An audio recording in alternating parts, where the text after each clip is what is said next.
Hi, sixth graders. So in your language composition notebook, we are going to open up to the next page. The next page is going to be titled, let's do clauses.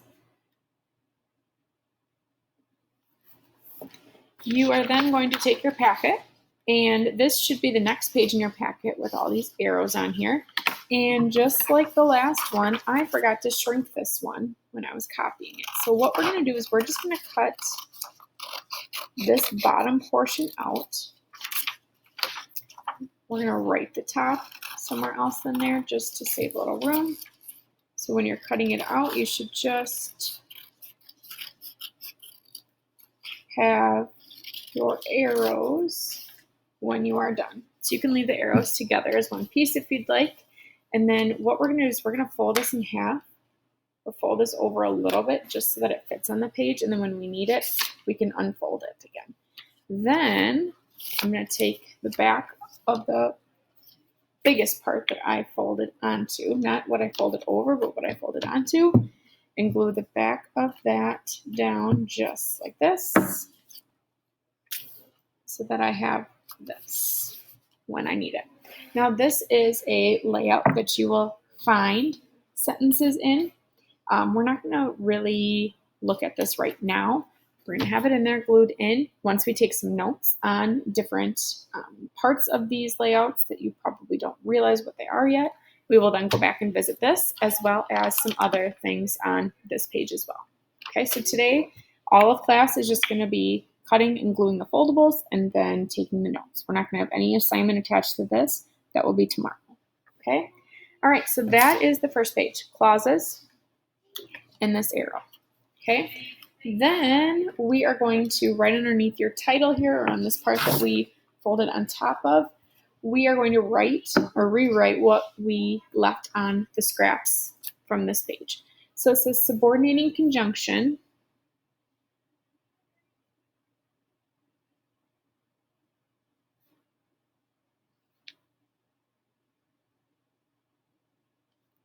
starts a subordinate or a dependent clause and connects to an independent clause.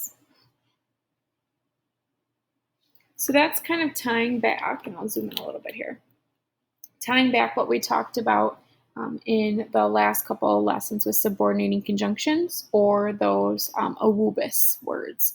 So awubis words is what you'll probably hear me refer to it as. Awubis starts a subordinate or a dependent clause and connects to an independent clause. So then once you have this copied down, if you need to pause it quickly to continue doing that, you may. Otherwise, let's turn back to this page here that we kind of had to chop up because I did not shrink it as well. Okay, so underneath this, we have this written down. We are then going to go back to these two examples that we have written here, and I'm going to have you with a different color than you used before. Put a little bracket underneath the first sentence that says we can't leave. This, I want you to label independent, and I'm going to shorten it, IND period, clause. And then this part right here, you're going to write dependent clause. You could have even written subordinate clause, but just know that dependent clauses and subordinate clauses, the same thing. They're just titled two different things, but they mean the same thing. Okay, so then let's look at this part down here. So this, now I had to copy this onto two lines here. This is your dependent clause before you leave. Everything before the comma here is called your dependent clause. The rest of this, I'm going to leave the bracket to here and continue it on, is called your independent clause. Okay, so we have those parts labeled. Now we're going to go to a couple pages further from this and figure out what in the world independent clause and dependent clause actually mean. So now that we have that labeled, you can close that. We have this on the first page that we did today. You are then going to, on the next available page, write independent and dependent clauses. So now you are going to need the last 2 pages in your packet. The one that looks like this, that has the little girl or the woman, and then the man down below. These are going to be, actually it is a little girl, and that will make sense in a second.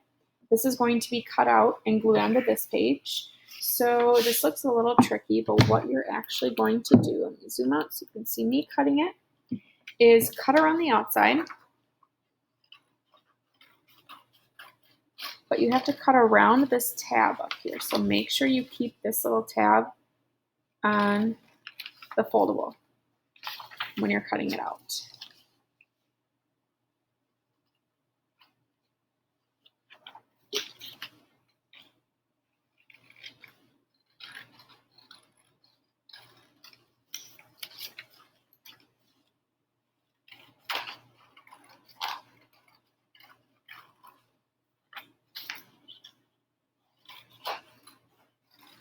Okay, now that I have this whole thing cut out all the way on the outside, including this tab, here is what you're going to do.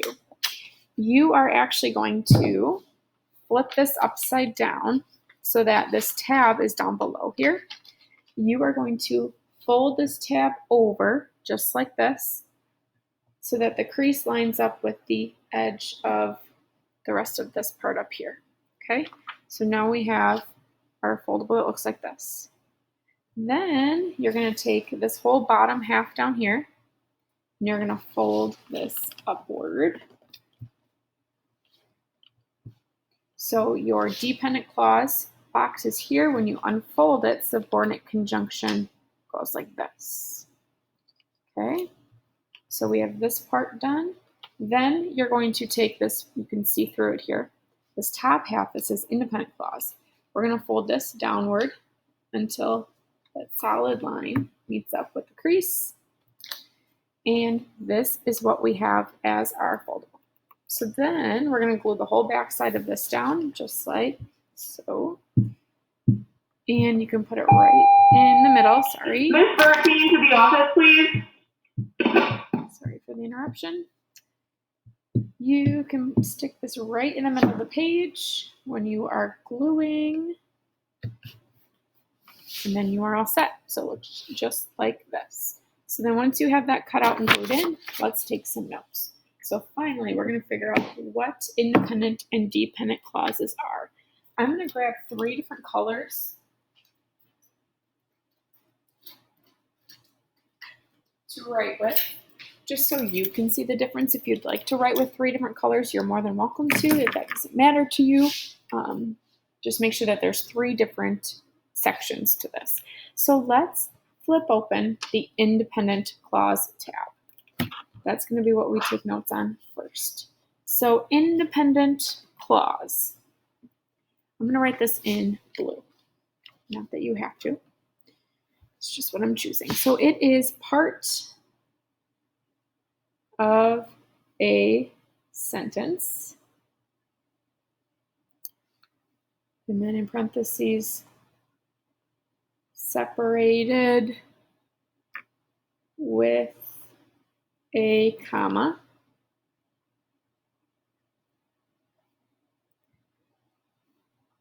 That makes a complete sentence on its own. If you remember, complete sentence is something that we talked about on another page. Complete sentence, in order for that to be a thing, in order for it to make sense, needs to have 4 characteristics. It starts with a capital letter, has a complete subject, a complete predicate, and also end with a punctuation mark. So independent clauses are complete sentences. They are normal sentences that you use in everyday language. They make sense. They have all four characteristics, and they can stand alone. They can be their own sentence by themselves, and they still make sense. I'm going to put a little note down here. Can stand alone. And that's why they call it independent clause. It's independent. It can be on its own. And that is actually why, I'm going to flip it over to the front really quick, they have an adult man on here. So the adult man or adult woman, if you wanted to picture an adult woman here also, adults can live on their own, they work, they can manage themselves on their own. That's why we call that, or we have that attached to the independent clause, because they can stand alone, they make sense. It also needs a complete subject plus complete predicate down below. So that's what these are here. Complete sentence needs a complete subject and a complete predicate. Now, I'm going to write an example down below, and I'm only going to write it so that it fits underneath this chunk here. So just make sure you're writing it right underneath. If I am late for school, comma, I will miss part of class, period. We are going to be using the same example for the dependent clause down below, but what normally happens is independent and dependent clauses work together. They are included in the same sentence a lot of the times, and you can't have a dependent clause without an independent clause. So that's why we're going to use the same sentence for here and down below. The part of the sentence that is the independent clause is the part of it that is separated by a comma and can stand alone as a sentence. I will miss part of class. If you got rid of everything before this and just had I will miss part of class as a sentence on its own, you would understand what's being said. It makes sense. It's a complete sentence. Has a capital letter, has a period, and if this didn't have a capital letter, you could make it capital. And it has a complete subject, I, complete predicate, will miss part of class. Okay, so this right here is our independent clause. And actually, you know what? I'm going to box it.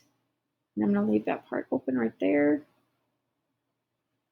So I will miss part of class is our independent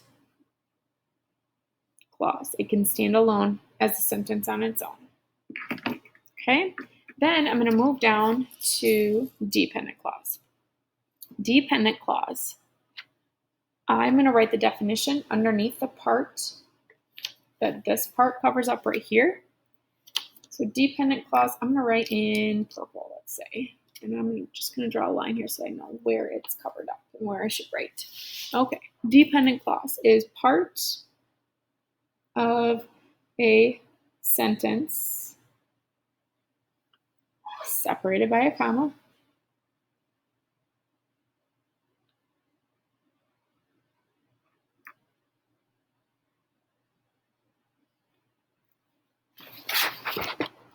that has a subject and predicate, but doesn't make a complete sentence on its own. So a lot of the times I will give you the example that you are going to be asking yourself this question down below. And I'm going to write it right here. I'm going to put it in all caps. So what? Question mark, question mark. A lot of the times when you hear a dependent clause, it means that it's not a complete sentence on its own. It's missing information, and it's actually missing the independent clause attached to it in order for it to make sense as a sentence. So a lot of the times, if you are hearing a dependent clause written or said out loud, you will kind of ask yourself the question, so what? What in the world is this person saying? What do they mean by this? It's not making sense to me. So let's write the example, same sentence that we had above. If I am late for school, comma, I will miss part of class. Now, you can probably guess what part of this is your dependent clause based off of what we did not label up above. But if I am late for school is your dependent clause. That cannot be a sentence on its own. If you listen to me say that, or if I will use this example all the time in class. If I were to go up to you in the hallway at your locker and I just said, oh, so-and-so, if I'm late for school, and I ran away, you would go, what in the world is she saying? So what? I'm missing information. If I'm late for school, then what? You're missing part of that information. It can't be a sentence on its own. It doesn't make sense. So it's a dependent clause. It depends on the independent clause to make sense. I'm going to write that down below here. Depends on independent clause to make sense. Okay? In other words, it's not a complete sentence. Doesn't make sense. Now, underneath your subordinate conjunction tab, I'm going to write just on this part down here. Well, I guess you can write it on the tab or the part that this covers up. That's totally fine. I want you to write, it may start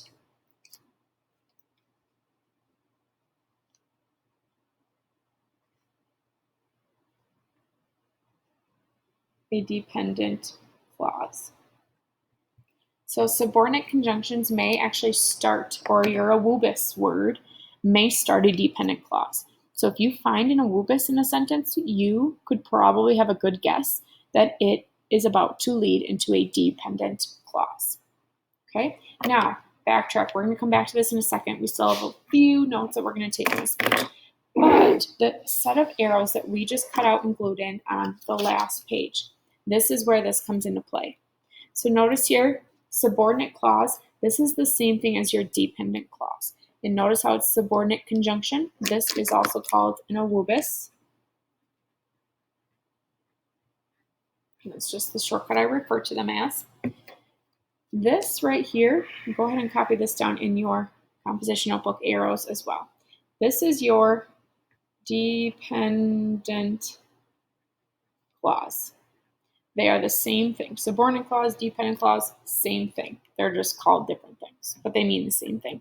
So you have your dependent clause, comma, your independent clause. Remember, this can stand alone as a sentence. It makes sense. This does not make sense as a sentence on its own. This right here, subordinate conjunction, comma, independent clause. Subordinate conjunction, dependent clause, comma, independent clause is one way you may see these two sentences or clauses working together in a sentence. So this is one format, and this is what that little tab down here was saying. It may start a dependent clause, which it is right here. This is that awubis word. Okay? Another one is the independent clause could go first, and then your subordinate conjunction, subordinate clause, or your dependent clause could go after that, but without a comma. So you will either find it this way or this way, and that's it. So again, let's do our little bracket here to show that this is your dependent.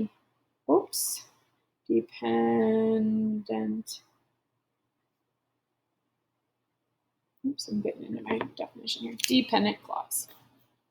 Okay, so your dependent clause is the gray, your independent clause is the white. Makes sense as a sentence on its own, doesn't make sense as a sentence on its own. Okay, then let's flip back to the page we were just working on and make sure everything is folded in just like this. And on this middle part in the white here, we are going to write what a clause is. So the definition of a clause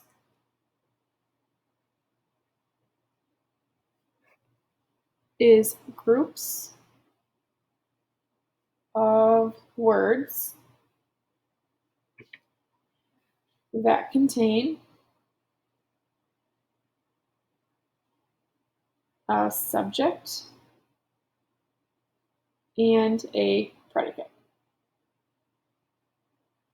Okay, so just in general, group of words that contains a subject and a predicate, but whether it has a complete subject and a complete predicate, or one or the other, or neither, depends on if it's an independent or a dependent clause. Now they have the picture of the little girl down here, and that's why I corrected myself earlier and said, oh, it might be a grown woman. Oh wait, it is actually a little girl. So the reason why they put that here is because kids depend on parents in order to kind of survive and to live.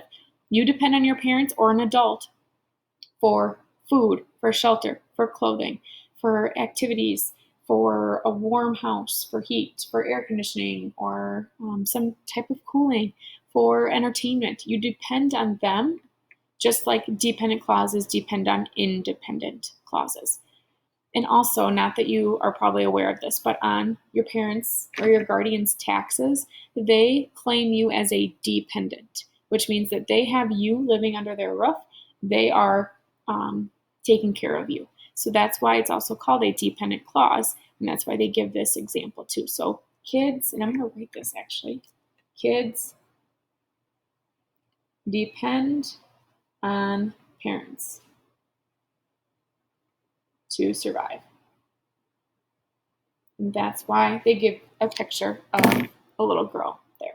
And that's why they have the picture of the adult right up here. Okay, now we have one more page, and this is the last page that we have in our packet. So we're going to flip over to the next page. And I know this is kind of long, but this is all we're doing today. So your title again could be independent, independent clauses. And this is just practice. So there's some sentences on this page here. We're going to cut this out all the way around the outside and only glue one half of it down. You'll see that whenever we have dotted lines on our foldables is where we need to fold. So we're going to be folding this in half and only gluing one half of it down. Now you can actually choose which half you want to glue down, but on the dotted line in the middle, just fold it over.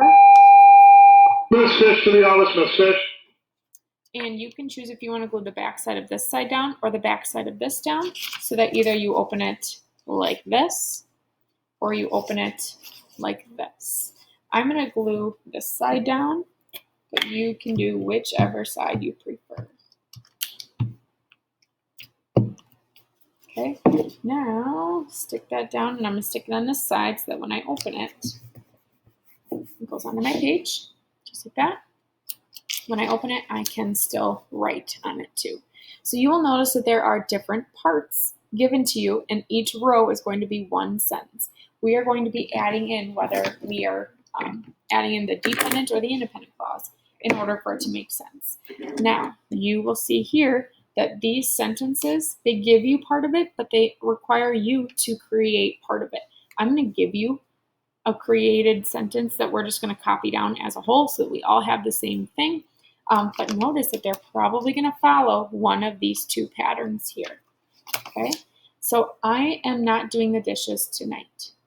Now, if you listen to me say that, you will probably realize that that makes sense as a sentence. I don't even need technically this part of it. I am not doing the dishes tonight. Could stand alone as a sentence. So this is the independent clause. It makes sense as a sentence on its own. But now we're going to add a dependent clause to it so that we can make our sentences a little more interesting. So dependent clause, remember, starts with a subordinate conjunction or an awubis. So you might have to look back at your awubis list, which is this guy here, in order to think of a dependent clause if you are creating that part of the sentence. I am not doing the dishes tonight, comma, I'm going to add a comma in right here, because I am tired. Okay, because is an awubis, so this is your dependent clause. And together, working as a whole, an independent and a dependent clause together as a complete sentence, they add a little more detail. So we could leave this alone as a sentence, but because we're adding this onto it, it adds a little bit more detail to your sentence. I am not doing the dishes tonight. versus I am not doing the dishes tonight because I am tired. Okay, now if I were to ignore this part here and just start my sentence with because I am tired, that is your so what clause. That doesn't make sense as a sentence on its own. If I were to come up to you in the hallway, run up to you at your locker and just say, so-and-so, because I am tired, and I ran away, you would be thinking, I am one crazy woman. Okay, you would go, what in the world is she saying? So what? All right, now let's look at what we have for the next sentence. Matthew was late for choir. That could be a sentence on its own. Matthew was late for choir. If I put a period right here, that would make sense. So let's write independent clause. So now we're going to add a dependent clause to this. And the one we are going to add to it is since, which is in a wubis, since he didn't finish his homework, comma, Matthew was late for choir. Now, if I were to get rid of this and just have this as a sentence, since he didn't finish his homework, that wouldn't make sense. It's missing a complete predicate. Since he didn't finish his homework, you're asking yourself, so what? We have to add this onto it in order for it to make sense. So this is your dependent clause. Okay, now the next one, I ran drills at football practice. That's an independent clause. That can be a sentence on its own. So the dependent clause we're going to add to it is, comma, since we lost last week. I ran drills at football practice, comma, since we lost last week. This is your dependent clause. It starts with a wubis, and it doesn't make sense as a sentence on its own. The next one, what we do have is Elsa stood mesmerized on the stage. So this is your independent clause. And dependent clause that we are going to add is until, which is in a wubis, until she walked on, comma, Elsa stood mesmerized on the stage. So yes, we could have this as a sentence on its own, but it makes more sense and it adds more detail, creates a more vivid picture in your mind when you add this onto it. Until she walked on, Elsa stood mesmerized on the stage. And that is your dependent clause. Okay, next one, independent clause. The dependent clause we're going to add to it is until 11:30 p.m. Until is your wubis. You may play outside until 11:30 p.m. Notice how there is not a comma separating these two clauses, which most of the time we have had. However, you may still see this as just one phrase, no comma separating the two clauses. But once you see the awubis word, everything, including the awubis and after the awubis, is your dependent clause. Okay, then the last one, you need to go back to the store, is your independent clause. And your dependent clause you're going to add to it is since you forgot ice cream, most important thing ever at the grocery store, since you forgot ice cream, you need to go back to the store. So this is your dependent clause. Again, doesn't make sense as a sentence on its own. If I were to come up to you in the hallway and say, so-and-so, since you forgot ice cream, and I ran away or I walked away, you would think I'm crazy. You would say, so what? Okay, now that is all the notes. I know that's all. This has been a half hour of the notes that we are taking. So this is all you're going to do today. Tomorrow we will have some practice with it.